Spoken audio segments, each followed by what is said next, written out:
Hi friends, ఈరోజు మనం plastic water tanks గురించి డిస్కస్ చేద్దాం. యాక్చువల్గా ఈ ప్లాస్టిక్ వాటర్ ట్యాంక్స్ యూసేజెస్ మనకు తెలుసు. సో మనం ఇంట్లో యూజ్ చేస్తాము. నెక్స్ట్ వాటర్ ట్యాంక్ స్టోరేజెస్గా, సో ఇక్కడ చూసుకుంటే ఒక ఫిల్టర్ పాయింట్కి యాడ్ చేస్తున్నాము. సో ఈ విధంగా మనకు చాలా యూసేజెస్ ఈ ప్లాస్టిక్ వాటర్ ట్యాంక్స్ ద్వారా ఉన్నాయన్నమాట. ఈ plastic water tanks branded companies చూసుకుంటే, అంటే స్టాండర్డ్ మ్యానుఫ్యాక్చరర్స్ సింటెక్స్, నెక్స్ట్ అదేవిధంగా ప్లాస్టో కంపెనీ ఉంది, ఫినోలెక్స్ కంపెనీ ఉంది. సో ఇవన్నీ కూడా ఇంకా చాలా ఉన్నాయి. ఇవన్నీ కూడా స్టాండర్డ్ మ్యానుఫ్యాక్చరర్స్. ప్లాస్టో చూసుకుంటే మనకు 6 లేయర్స్తో ఈ ట్యాంక్స్ అనేది వస్తాయి, వాటర్ ట్యాంక్స్. నెక్స్ట్ అదేవిధంగా సింటెక్స్ కూడా 3 లేయర్స్తో వస్తాయి. నెక్స్ట్ అదేవిధంగా ఈ ప్లాస్టిక్ వాటర్ ట్యాంక్స్ అనేది హై డెన్సిటీ పాలీఇథిలిన్తో మేడ్ చేస్తారు, made of high density పాలీఇథిలిన్. So యాక్చువల్గా ఈ మనకు మ్యానుఫ్యాక్చరింగ్ యూనిట్స్లో చూసుకుంటే ఏ విధంగా మేడ్ చేస్తారంటే, సో ఇక్కడ యాజిటీస్గా ప్లాస్టిక్ వాటర్ ట్యాంక్ ఉంది కదా, సో ఇదే విధంగా మనకు దీని యొక్క మౌల్డ్ ఉంటుంది ఐరన్తో. సో ఐరన్తో ఒక మౌల్డ్ అనేది ఈ షేప్లో ఉంటుంది. దానిలో ఫస్ట్ ఏ విధంగా మేడ్ చేస్తానని చెప్తున్నాను. అంటే సింపుల్గా ఈ మౌల్డ్ లోపల ఒక గ్రీస్ టైప్లో ఒక ఆయిల్ అనేది అప్లై చేస్తారు. సో దాని తర్వాత దాంట్లో ఫస్ట్ బ్లాక్ ఉంది కదా ఇది, సో ఈ బ్లాక్ కలర్లో ఉన్న ప్లాస్టిక్ మెటీరియల్ అనేది వేస్తారనమాట. సో పౌడర్ ఫామ్లో ఉంటుంది అది. తర్వాత ఆ మౌల్డ్ని తీసుకొని బర్నర్స్ మీద పెడతారు. సో ఆ మౌల్డ్ అనేది రొటేట్ అవుతూ ఉంటుంది. సో రొటేట్ అవుతూ ఉంటుంది. ఈ బ్లాక్ ఏదైతే ప్లాస్టిక్ ఉందో దాని చుట్టూ, సో ఏదైతే మౌల్డ్ ఉందో దాని చుట్టూ అనేది అది స్ట్రాంగ్గా తయారవుతుంది. నెక్స్ట్ అదేవిధంగా దీంట్లో లేయర్స్ అనేది ఉంటాయి కదా, చాలా లేయర్స్ ఉంటాయి ఈ వాటర్ ట్యాంక్స్ అనేది, లేయర్స్. సో ఇక్కడ చూసుకుంటే మనకు బయట వచ్చి మనకు బ్లాక్ కలర్లో ఉంది కదా వాటర్ ట్యాంకు. సో ఇక్కడ చూసుకుంటే లోపల వచ్చి మనకు బ్లూ కలర్. సో ఇక్కడ చూసుకుంటే మనం ఇక్కడ చూడండి, సో బ్లాక్, నెక్స్ట్ అదేవిధంగా బ్లూ. సో ఈ విధంగా చాలా లేయర్స్ ఉంటాయి అన్నమాట ఏది మనకు వాటర్ ట్యాంక్స్లో. తర్వాత వచ్చి ఆ బ్లాక్ది ఏదైతే వచ్చేసిందో, సో ఈ బ్లాక్ది అయిపోయిన తర్వాత మళ్ళీ ఈ బ్లూ కలర్లో ఉన్న ప్లాస్టిక్ని అప్లై చేస్తారు, ఏది సేమ్ అదే మౌల్డ్లో.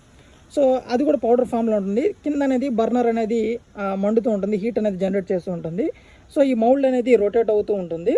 సో నెక్స్ట్ ఈ బ్లూ కలర్లో వేసిన ఈ ప్లాస్టిక్ కూడా ఏంటంటే రొటేట్ అవుతూ ఉంటుంది దానివల్ల, ఆ బర్నర్ వల్ల. సో ఇక్కడ ఈ బ్లాక్ దానికి అది అటాచ్ అవుతుంది. సో ఈ విధంగా చాలా లేయర్స్ అనేది ఉంటాయన్నమాట. 3 లేయర్స్, 6 లేయర్స్, 5 లేయర్స్, అంటే కంపెనీని బట్టి ఉంటాయన్నమాట. సో ఈ విధంగా ఇది ప్లాస్టిక్ వాటర్ ట్యాంకు. సో ఇది యాక్చువల్గా ఏంటంటే ఒక చిన్న డ్యామేజ్ అనేది జరిగింది. సో ఇది 5000 లీటర్ కెపాసిటీ కాబట్టి ఒక చిన్న ఎక్కడన్నా జరిగినా కానీ ఆ ప్రెజర్ వల్ల చాలా ఎక్కువ డ్యామేజ్ అనేది జరుగుతుంది. సో చిన్న చిన్న వాటికి ఏదైనా డ్యామేజ్ అయినా కానీ దాన్ని ప్లాస్టిక్ మౌల్డింగ్ అనేది వెల్డింగ్ అనేది చేస్తారు. సో అది కూడా నెక్స్ట్ చెప్తాను అనమాట. సో ఈ విధంగా లేయర్స్ ఉంటాయి. ఈ విధంగా మ్యానుఫ్యాక్చర్ కూడా మనం ఈ ఫ్యాక్టరీస్లో ఈ విధంగా చేస్తారు. నెక్స్ట్ వచ్చి ఈ ప్లాస్టిక్ వాటర్ ట్యాంక్కి మనం అడిషనల్ వాటర్ ప్రూఫింగ్ అనేది ఏమీ యాడ్ చేయాల్సిన అవసరం లేదు. It does not require any additional water proofing. Next one, ఈ వాటర్ ట్యాంక్స్ అనేది, ప్లాస్టిక్ వాటర్ ట్యాంక్ అనేది లెస్ వెయిట్, నెక్స్ట్ ఈజీగా ఇన్స్టాల్ చేసుకోవచ్చు. ఈ వాటర్ ట్యాంక్స్ని చాలా ఈజీగా ఇన్స్టాల్ చేసుకోవచ్చు compare to concrete water tanks. So concrete water tanks వచ్చి కాస్ట్ కూడా చాలా ఎక్కువగా ఉంటుంది. నెక్స్ట్ పైన మనం గ్రౌండ్ ఫ్లోర్ నుంచి ఫస్ట్ ఫ్లోర్లో కట్టుకుంటాం అనమాట. ఫస్ట్ ఫ్లోర్, సెకండ్ ఫ్లోర్ ఈ విధంగా. సో మనకు ఆ లిఫ్టింగ్ ఛార్జెస్ అనేది ఉంటుంది. నెక్స్ట్ కాంక్రీట్తో కడతాం కాబట్టి ఆ స్టీలు, నెక్స్ట్ కాంక్రీటు, సో ఇవన్నీ కూడా ఏంటంటే చాలా కాస్ట్ అనేది ఎక్కువ ఉంటుంది compare to plastic water tanks. Next ఈజీగా కూడా ఇన్స్టాల్ చేసుకోవచ్చు. నెక్స్ట్ వన్, ఈ ప్లాస్టిక్ వాటర్ ట్యాంక్స్ అనేది లీకేజ్ అయ్యే ఛాన్స్ కూడా చాలా తక్కువ ఉంటుంది, లెస్ లీకేజ్. నెక్స్ట్ కానీ ఈ ప్లాస్టిక్ వాటర్ అనేది less durability compare to concrete water tank. Plastic water tank less durability, next అదేవిధంగా లెస్ వెయిట్. కానీ మనం ఈ ప్లాస్టిక్ వాటర్ ట్యాంక్ని చాలా ఈజీగా క్లీన్ చేసుకోవచ్చు compare to concrete water tanks. Next one, ఈ వాటర్ ట్యాంక్స్ చూసుకుంటే మనకు వేరే సైజులు అనేది అవైలబిలిటీలో ఉంటాయి. 500 litres, 1000 litres, 1500 litres, 2000 litres, 3000 litres, 5000 litres, 7500 litres, 10,000, 15,000 litres, 20,000, 25, 50, so and so చాలా ఎక్కువ ఉంటుంది అన్నమాట, అండ్ మోర్. సో ఈ విధంగా మనకు ఈ వాటర్ ట్యాంక్స్ అనేది వేరే సైజులు అనేది అవైలబిలిటీలో ఉంటాయి. నెక్స్ట్ అదేవిధంగా మనకు సమ్మర్లో చూసుకుంటే ఈ వాటర్ ట్యాంక్స్, సో ఈ బ్లాక్గా ఉంది కదా యాక్చువల్గా, సో బ్లాక్ అనేది సమ్మర్లో హీట్ అనేది అది అబ్జర్వ్ చేసుకుంటుంది. మనకి ఈ plastic water tank main disadvantage చూసుకుంటే సమ్మర్లో ఆ హీట్ తీసుకొని ఆ ప్లాస్టిక్ వాటర్ ట్యాంక్స్లో ఉన్న వాటర్ కూడా హీట్ అవుతుంది. సో అదొక డ్రాబ్యాక్ అనమాట. దాంట్లో ఉన్న వాటర్ కూడా క్విక్గా హాట్ అవుతాయి. నెక్స్ట్ అదేవిధంగా ఈ కాస్ట్ చూసుకుంటే మనకు చాలా తక్కువ ఇది compare to concrete water tank. Next వీటి ప్రైస్ చూసుకుంటే మనకు వేరే సైజెస్ అనేది ఇందాక మనం చెప్పుకున్నాం కదా, 500 లీటర్స్ నుంచి మనకు 50,000 లీటర్స్, నెక్స్ట్ ఇంకా కూడా ఎక్కువ ఉంటుందన్నమాట. సో ఈ ట్యాంక్స్ ప్రైస్ చూసుకుంటే మనకు పర్ లీటర్కి 7 రూపీస్ నుంచి 12 రూపీస్, అంటే ఒక బ్రాండెడ్ ఈ వాటర్ ట్యాంక్స్, ఈ ప్లాస్టిక్ వాటర్ ట్యాంక్స్ ఒక లీటర్కి 7 నుంచి 12 రూపాయలు, 7 to 12 రూపీస్ రేంజ్లో ఉంటుంది పర్ లీటర్.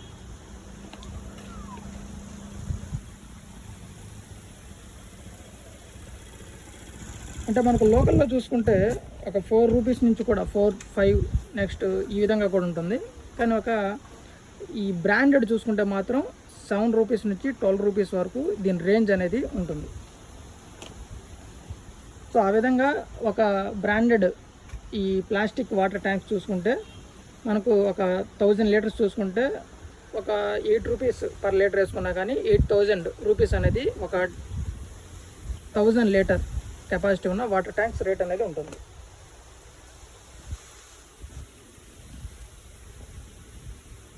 నెక్స్ట్ ఈ కలర్స్ అనేది ఫేడ్ అవుతుంది. ఈ వాటర్ ట్యాంక్స్ కలర్స్ అనేది ఫేడ్ అవుతుంది. సో మనకు సన్ అనేది మనకు హీట్ అనేది డైరెక్ట్గా అది తీసుకుంటుంది కాబట్టి ఫేడ్ అవుతుంది. నెక్స్ట్ అదేవిధంగా తొందరగా పగిలే ఛాన్సెస్ కూడా ఉంటుంది, అంటే క్రాక్స్ వచ్చే ఛాన్సెస్ ఉంటుంది. అదేవిధంగా యువీ లైట్ రెసిస్టెన్స్ కూడా చాలా తక్కువ ఉంటుంది, లో రెసిస్టెన్స్ టు యువీ లైట్. కానీ మనకి వాటర్ ట్యాంక్స్ అనేది ఈజీగా షిఫ్ట్ చేసుకునే అవకాశం ఉంది. సో ఇదొక అడ్వాంటేజ్. సో ఒక దగ్గర నుంచి ఏదైనా మనం ఒక కన్స్ట్రక్షన్ వర్క్లో ఈ ప్లాస్టిక్ వాటర్ ట్యాంక్స్ యూజ్ చేసి నెక్స్ట్ ఇంకొక దగ్గరికి మనకు దాన్ని షిఫ్ట్ చేసుకునే అవకాశం ఉంది ఆ వర్క్ అవ్వగానే. నెక్స్ట్ అదేవిధంగా వీటి యొక్క వారంటీ చూసుకుంటే మనకు చాలా కంపెనీస్ ఉన్నాయని చెప్పాను కదా, ఒక 5 నుంచి 10 ఇయర్స్ వారంటీ అనేది ఇస్తుంది. ఒక్కొక్క కంపెనీ ఒక్కొక్క రేంజ్లో ఉంటుంది. కొన్ని కంపెనీస్ వచ్చి 5 ఇయర్స్ ఉంటుంది, కొన్ని కంపెనీస్ 10 ఇయర్స్ ఉంటుంది, ఈ విధంగా. నెక్స్ట్ అదేవిధంగా ఈ ప్లాస్టిక్ వాటర్ ట్యాంక్స్ చూసుకుంటే మనం మేజర్గా మనం చూడాల్సింది యాంటీ బ్యాక్టీరియల్. నెక్స్ట్ అదేవిధంగా స్ట్రాంగ్గా ఉండాలి. నెక్స్ట్ అదేవిధంగా keep water cool. So maximum వీలైనంత వాటర్ అనేది కూల్గా ఉండే విధంగా వాటర్ ట్యాంక్స్ ఏవైతే కంపెనీస్ ఉన్నాయో సో వాటిని ప్రిఫర్ చేసుకోవాలి. నెక్స్ట్ అదేవిధంగా మెయింటెనెన్స్ ఫ్రీ అనమాట. సో మెయింటెనెన్స్ కూడా చాలా తక్కువ ఉండే ఈ వాటర్ ట్యాంక్స్ని మనం చూస్ చేసుకోవాలి.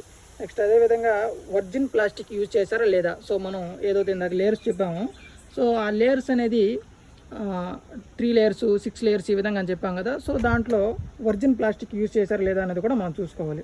నెక్స్ట్ అదేవిధంగా 100% యూవీ స్టెబిలిటీ ఉండే విధంగా కూడా చూసుకోవాలి. నెక్స్ట్ అదేవిధంగా algae protection, next multi layers ఉన్నాయా లేదా, సో ఇవన్నీ కూడా మనం చూసుకోవాలి ఈ ప్లాస్టిక్ వాటర్ ట్యాంక్స్లో. నెక్స్ట్ అదేవిధంగా ఈ ప్లాస్టిక్ వాటర్ ట్యాంక్స్ ఎప్పుడన్నా చిన్న క్రాక్స్ ఏదైనా వస్తే సో బాటంలో వచ్చే ఛాన్స్ ఉంది, సో మిడిల్లో వచ్చే ఛాన్స్ ఉంది. సో ఈ విధంగా క్రాక్స్ వచ్చినప్పుడు మనం వాటిని ప్లాస్టిక్ వెల్డింగ్ చేసే ఒక అవైలబిలిటీ ఉందన్నమాట. సో చాలా తక్కువ మంది యూజ్ చేస్తారు ఈ ప్లాస్టిక్ వెల్డింగ్ అనేది. సో దాంట్లో ఒక చిన్న ప్లాస్టిక్ మెటీరియల్ అనేది ఉంటుందన్నమాట. సో ఆ మెటీరియల్ని తీసుకొని ఆ హీట్ మిషన్ అనేది ఒకటి ఉంటుంది.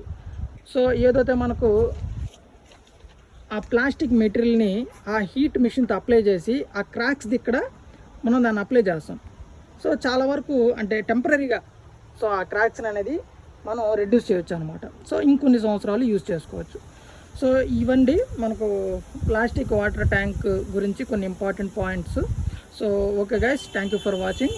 ఈ వీడియో మీకు నచ్చినట్లయితే లైక్ చేసి మన ఛానల్ని సబ్స్క్రైబ్ చేయండి. Okay guys, thank you for watching.